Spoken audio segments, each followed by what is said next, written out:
खबर, जहां लोकसभा में इमिग्रेशन बिल पास हुआ। केंद्रीय गृह मंत्री अमित शाह ने कहा कि भारत धर्मशाला नहीं है, बांग्लादेशियों से सख्ती से निपटेंगे। ममता फेंसिंग के लिए जमीन नहीं दे रही है, विदेशी नागरिकों का लेखा जोखा रखा जाएगा। भारत के प्रवासियों ने दुनिया को समृद्ध किया है,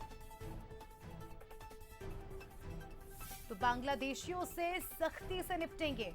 भारत है, हमारा देश है, कोई धर्मशाला नहीं है कि कोई भी आकर रहने लगे। एक अलग अंदाज केंद्रीय गृह मंत्री अमित शाह का आज नजर आया।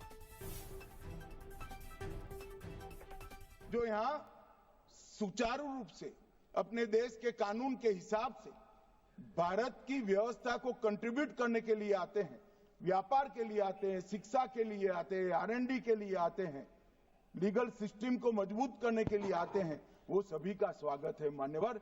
मगर मैं इतनी ही दृढ़ता से कहना चाहता हूं, चाहे रोहिंग्या हो, चाहे बांग्लादेशी हो, अगर यहां अशांति फैलाने के लिए आता है तो बड़े कठोरता के साथ उनके साथ मान्यवर व्यवहार। अब दर्शकों को यह भी बता देते हैं कि आखिर ये इमिग्रेशन बिल है क्या। लगातार इमिग्रेशन को लेकर चर्चाएं चली आ रही है। भारत में आने के लिए वैध पासपोर्ट वीजा अनिवार्य है, इंपॉर्टेंट है, नेसेसरी है। जाली दस्तावेजों के लिए कड़ी से कड़ी सजा दी जाएगी। वीजा अवधि खत्म होने पर देश में रहने वालों को ट्रैक किया जाएगा। भारत में आने के लिए वैध पासपोर्ट और वीजा इंपॉर्टेंट होगा, यानी आप दूसरे देश से अगर भारत आ रहे हैं तो पासपोर्ट वैलिड होना चाहिए, वीजा वैलिड होना चाहिए।